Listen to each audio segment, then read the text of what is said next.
رب کی مانو یا مولویوں کی۔ پنجاب کے کسی دیہات میں ایک خوبرو قادیانی لڑکی شادی کے لیے ایک فوجی افسر کو پیش کی گئی۔ یہ بات ذہن میں ہو کہ قادیانی سے نکاح نہیں ہوتا، زنا کہلایا جائے گا۔ فوجی آفیسر نے شادی کی حامی بننے سے پہلے ایک شرط رکھی کہ وہ کبھی بھی قادیانیت قبول نہیں کرے گا۔ قادیانیوں نے اس کی شرط مان لی اور زنا کے لیے لڑکی فوجی آفیسر کے ساتھ روانہ کر دی۔ شادی کے بعد رشتے ناطے میں آنا جانا لگا رہا اور نرمی سے فوجی آفیسر کو مائل بھی کیا جاتا رہا۔ ایک دن قادیانیوں کے بوپ تشریف فرما تھے اور انہوں نے فوجی آفیسر سے کہا کہ آپ مرزا غلام احمد قادیانی کو نبی کیوں نہیں مانتے؟ نہ ماننے، لیکن ہماری ایک بات قبول کیجیے، آپ استخارہ کریں کہ آیا نبی اکرم صلی اللہ علیہ وآلہ وسلم کے بعد کوئی نبی ہے یا نہیں؟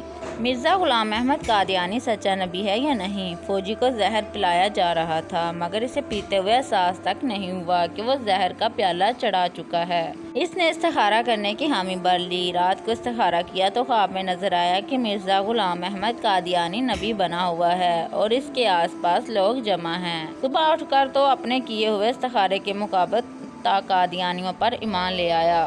محض خود ایمان لاتا تو اتنا مسئلہ نہیں تھا، اس نے باقاعدہ مرزے کی نبوت کی دعوت دینا شروع کر دی اور اپنے خاندان کو مرزا قادیانی کا امتی بنا ڈالا۔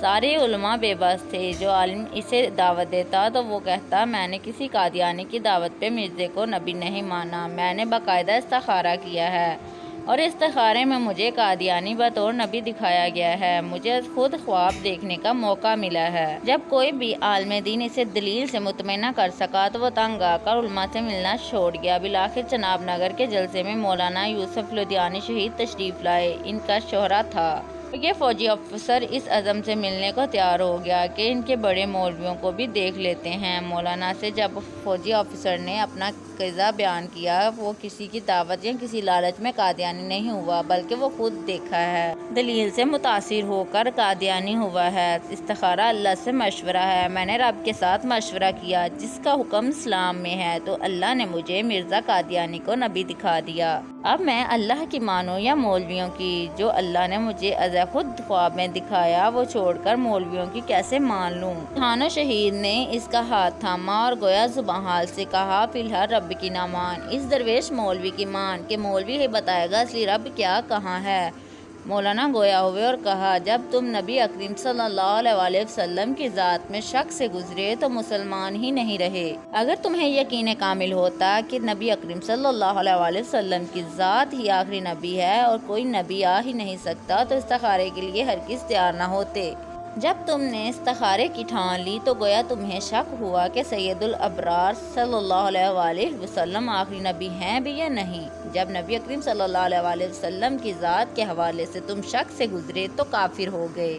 نبی کی ذات شک کرنا بھی کھلا کفر ہے۔ جو ہی تم شک میں مبتلا ہوئے تو کافر ہو گئے اور حالت کفر میں تمہیں قادیانی ہی نبی نظر آنا ہے۔ فوجی آفیسر جھوم اٹھا دلیل سن کر اور کھڑا ہو کر مولانا شہید سے لپٹ گیا۔ اسی وقت توبہ کی اور پھر سے مسلمان ہوا تو ذرا سوچئے ابتدا کہاں سے ہوئی، کیسے اسے سید الابرار صلی اللہ علیہ وسلم کی ذات کے حوالے سے شک میں ڈالا گیا اور انجام کیا ہوا۔ امام اعظم ابو حنیفہ نے یہی تو کہا تھا کہ بنا کسی دلیل کے خم نبوت پہ ایمان لے آؤ، جو سوال کرے گا وہ کافر ہو جائے گا۔ سوال شک کی بنیاد پر کیا جاتا ہے اور نبی اکرم صلی اللہ علیہ وآلہ وسلم کی ذات میں شک کھلا کفر ہے۔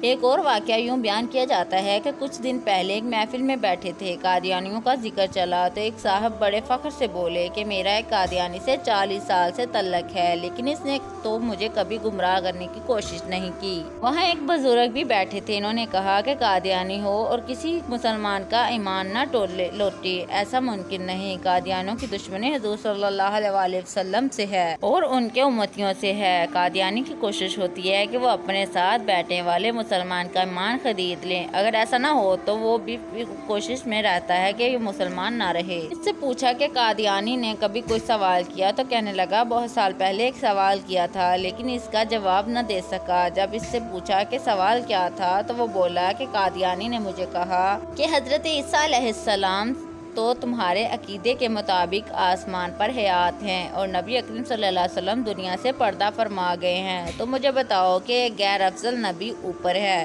اور افضل نبی نیچے ہے، یہ کیسے ہو سکتا ہے؟ تو وہ بزرگ بولے کہ اس قادیانی نے تیرے دل میں نبی صلی اللہ علیہ وسلم کے مقام کے بارے میں شک ڈال دیا۔ اب مجھے یہ بتا کہ ایمان شک کا نام ہے یا یقین کا نام ہے؟ تم کہتے ہو اس نے کبھی کچھ کہا ہی نہیں، وہ تو تیرا ایمان ہی لوٹ کر لے گیا اور تجھے علم بھی نہ ہو سکا۔ تو وہ شخص بولا کہ بزرگوں اس کا جواب کیا ہے؟ تو وہ بولے تم نے ترازو دیکھا ہے، جو باری حصہ ہوتا ہے وہ نیچے ہوتا ہے اور خالی اوپر ہوتا ہے۔ تو پھر وہ بولے کہ فرشتے آسمان پر ہیں، تو فرشتے افضل ہیں یا انبیاء افضل ہیں؟ پھر وہ مسکرا کر بولے تم اپنے آپ کو دیکھ، تیرے سر پہ ٹوپی ہے، بتا کہ ٹوپی افضل ہے یا دماغ افضل ہے؟ پھر وہ کہنے لگے کہ یہ مت سوچ کون اوپر ہے کون نیچے ہے، یہ دیکھ کہ نبی کریم صلی اللہ علیہ وسلم کا مقام کیا ہے۔ پھر انہوں نے کہا کہ قادیانیوں سے دور رہا کرو، یہ ایمان پر ڈاکہ ڈالنے والے لوگ ہیں، یہ خود تو جہنم میں جلیں گے ہی، اپنے ساتھ تعلق رکھنے والے مسلمانوں کو بھی جلا دیں گے۔ اللہ تعالیٰ تمام مسلمانوں کو قادیانی فتنے سے محفوظ رکھے اور ہمیں اپنے حفظ و ایمان میں رکھے، ہمیں ہدایت کا راستہ دکھائے، ہماری مشکلیں آسان کرے اور مرتے وقت ہماری زبان پر کلمہ شہادت نصیب فرمائے، الہی آمین۔ ڈیئر گائز، اگر آپ کو ہماری ویڈیو اچھی لگے تو پلیز اسے لائک اور شیئر ضرور کیجیے گا، اور اس طرح کی مورل اخلاق کی سبق آموز کہانیاں سننے کے لیے ہمارے اس چینل کو ضرور سبسکرائب کر دیں اور بیل آئیکن کو دبا دیں تاکہ آنے والی تمام ویڈیوز سب سے پہلے آپ تک پہنچ سکیں۔ شکریہ۔